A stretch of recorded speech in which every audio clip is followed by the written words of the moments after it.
Good afternoon आशाताई. तर तुम्हा सर्वांचं स्वागत आहे परत एकदा आमच्या ज्ञानप्रबोधिनी या चॅनलमध्ये. तर मैत्रिणींनो, मला एक कमेंट आली होती की ताई, वात्सल्य योजना या योजनेविषयी आशांशी संबंधित एक व्हिडिओ बनवा. तर मी आशाताईंसाठी ही जी काही वात्सल्य योजना आहे त्यातील थोडीशी माहिती सांगण्यासाठी, थोडीशीच परंतु अतिशय महत्त्वपूर्ण अशी माहिती सांगण्यासाठी आजचा हा व्हिडिओ बनवलेला आहे.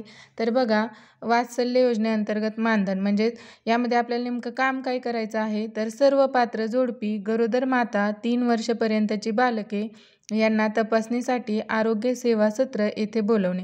म्हणजे जी काही आपली पात्र जोडपे असतील की ज्याची यादी वगैरे आपण काढून ठेवतो आणि पात्र जोडपी रजिस्टर जे काही आपण दर महिन्याला अपडेट करतो, तर अशी पात्र जोडपी आणि ज्या काही आपल्या ANC माता असतील किंवा 3 वर्षापर्यंतची लसीकरण योग्य बालकं वगैरे असतील, त्यांना तपासणीसाठी आपण आरोग्य सेवा सत्र इथं बोलवायचं आहे व किमान 80% लाभार्थी तरी या सत्रास उपस्थित राहिले पाहिजेत. तर यासाठी आशांना 200 रुपये मानधन आहे. तर त्यानंतर बघा, वात्सल्य कार्यक्रमाअंतर्गत नोंदणी झालेल्या पात्र जोडपी यांच्या प्रयोगशाळा तपासण्या, तसेच हे लाभार्थी मायक्रोन्यूट्रियंट सप्लिमेंटेशन म्हणजे IFA, folic acid, calcium, vitamin D घेत आहेत, उपचार घेत आहेत व कुटुंब नियोजन साधने वापरत असल्याबद्दल सुनिश्चित करणे करिता दरमहा एक गृहभेट देणे व समुपदेशन करणे, किमान 80% गृहभेटी दिल्यास व वजनाची BMSची नोंद ठेवल्यास म्हणजे बॉडी मास इंडेक्स आणि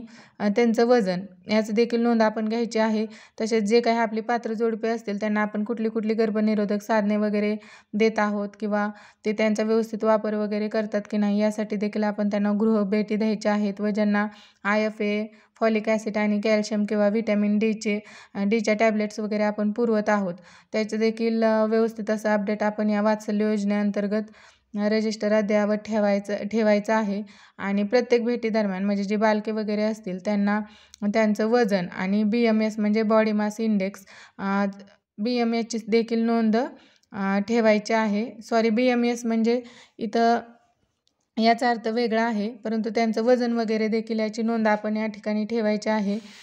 त्यानंतर बघा, अतिजोखमीच्या मातांची दरमहा वैद्यकीय अधिकारी यांच्याद्वारे तपासणी म्हणजे जे काही आपले वैद्यकीय अधिकारी असतील, यम वगैरे असतील, त्यांना ज्या काही आपल्या हाय रिस्क ANC असतात, तर त्यांची तपासणी ही दरमहा होणे म्हणजे तिथं आपण पाठवणे हे गरजेचं आहे. त्यानंतर आपण त्यांना गृहभेटी द्यायच्या आहेत. या भेटी देखील 80% दिल्यास व तपासणी पूर्ण झाल्यास आणि प्रत्येक भेटीत वजनाची नोंद ठेवल्यास म्हणजे त्या ज्या काही अतिजोखमीच्या माता वगैरे आहेत त्यांची आपण वजनाची वगैरे नोंद ठेवायची आहे. यासाठी देखील ही वात्सल्य योजनेअंतर्गत आशांना मानधन वगैरे देण्यात येणार आहे. तर बघा, तुम्ही बघू शकता की पात्र जोडपी, परत ANC माता असतील किंवा जे काही आपले लसीकरण पात्र लाभार्थी असतील यांच्या भेटी आणि त्यांचं व्यवस्थित लसीकरण, चेकिंग यावरतीच ही वात्सल्य योजना अवलंबून आहे. त्यानंतर बघा, SNCU किंवा NICUमधून डिस्चार्ज झालेल्या, जन्मतःच कमी वजनाच्या, जन्मतःच व्यंग किंवा आजारी असलेल्या सॅम बालकांना 42 दिवसानंतर 1 वर्षापर्यंत दरमहा गृहभेटी म्हणजे यात HBYC अंतर्गत आपण ज्या काही भेटी देतो त्या वगळून आपण अशा जे SNCU किंवा NICUमधून डिस्चार्ज झालेली जी काही बाळं आहेत कमी वजनाची, जन्मतःच व्यंग किंवा आजारी असलेली, त्यांना देखील आपण भेटी द्यायच्या आहेत. आणि आरोग्याचे सनियंत्रण करणे व या बालकांमधील विकासाचे व वाढीचे सनियंत्रण करणे किंवा संदर्भित म्हणजे त्यांच्यामध्ये जर काही आढळलं तर आपण त्यांना संदर्भित करायचं आहे व त्यांना संदर्भ सेवा पुरवायच्या आहेत किंवा आपलं PSCच्या ठिकाणी त्यांना आपण संदर्भ सेवा घेण्यासाठी पाठवायचं आहे.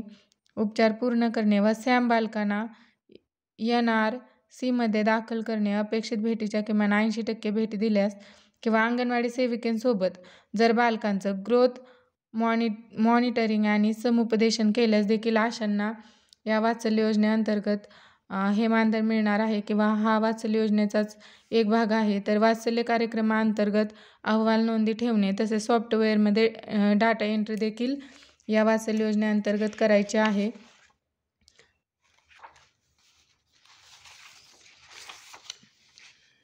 त्यानंतर जी काही जननी सुरक्षा योजना असेल. धन्यवाद. याच्यानंतरचा व्हिडिओ पुढील व्हिडिओमध्ये याच्यानंतरची माहिती सांगितली असेल. आशाताईंना हा जर व्हिडिओ आवडला तर त्यांनी नक्की या व्हिडिओवरती कमेंट करावी.